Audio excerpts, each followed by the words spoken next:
So yun na nga guys, tingnan po natin yung kubo-kubo ni Tatay Rudy at si Nanay Jonah. Kung minsan dito po sila natutulog at sumisilong po dahil sa init po ng araw, tsaka kapag umuulan, dito po sila sumisilong. So black canvas po ito. Yan po. At tingnan po natin si Tatay Rudy. Dito po tayo mga kaagapay, mga kalingap. Andito po sila sa gubat. Ito po yung gubat, malapit po sila sa gubat. Hello Tay, kamusta ka? Anong ginagawa mo Tay? Magawa ko ng tulos ng utong. Ay, tulos ng utong. Ito po yung yung kalatkatan. Yung kalatkatan. So si Tatay po gumagawa po ng kalatkatan ng utong. So ito po yung garden ni Nanay. At si Tatay, ito po, dito po sila kumikita ng hanap buhay. Ito po, magtatanim po sila, hindi po nila to lote. Ito po. So mayroon din po doon yung mga pipino kung saan doon po sila kumukuha. Dito po sila sa gubat, mga kaagapay, mga kalingap. Magandang umaga mga kaagapay, mga kalingap. So bali, andito po tayo kay Auntie Jonah. Kung bibisitahin po natin ang kanyang bahay. So bali, ganito po yung bahay ng Auntie Jonah. Kung makikita po natin yung dinding niya, malapit na po siyang matanggal. So bali po may dalawa siyang anak, dalawang babae po. So dalaga na po siya. So tingnan natin yung sa loob. Ganito rin po yung kanyang. So kung titignan din natin, itong kanyang tawa, ganito lang po siya. So bali na ipapasok po yung ulo. Yan po. Ang kanyang saraduhan, ganito lang po. Made of bamboo. Ganito lang po siya. So, andito po si Auntie Jonah. Kung makikita natin, kanyang bahay. Ito po ang kanyang bahay. So, bali, hindi po sila nakakatulog kapag nababagyo po sila. Minsan po, pumunta po sila sa bahay. Nakitulog po dahil po sa bagyong Lawin. Na bagyo po tong bahay nila. Kaya, sinabi ko na punta na lang po sila sa bahay. So, dito po tayo sa kanyang kusina.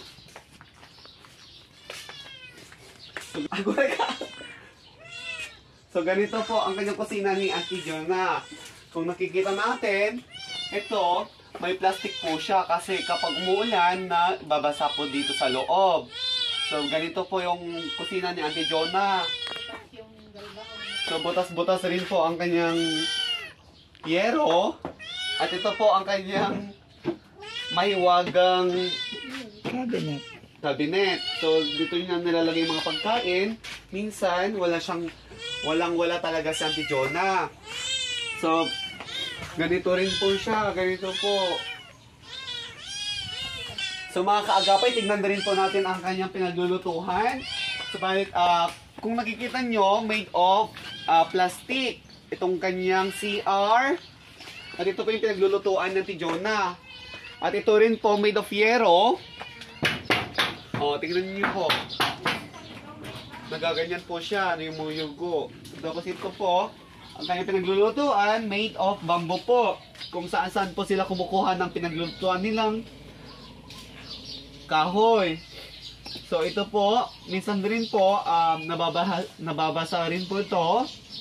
Dahil po, yung tubig papunta po sa may irrigation. Yan po yung irrigation po. Tabi po nila kung lalaki po yung tubig. So mapupunta po dito. At ito rin po yung CR natin, Jonah. Kung mapapansin nyo mga kaagapay, may dalawa siyang anak na babae. Dalaga na po sila. Kung tutuusin, yung kapag ganito lang po, ang ginagamit nila, so baka mamaya, may nakakasilip po sa kanila. So dalawa. Butas-butas rin po. Ayan po. Si tatay lang po, ang kanyang trabaho lang po is ang kanyang trabaho po mga kagapay is mekaniko po. Minsan po walang-wala siyang nakukuha or nakikita dahil po kapag may magtawag lang siya, saka lang siya pupunta mag-mekaniko po ng mga motor.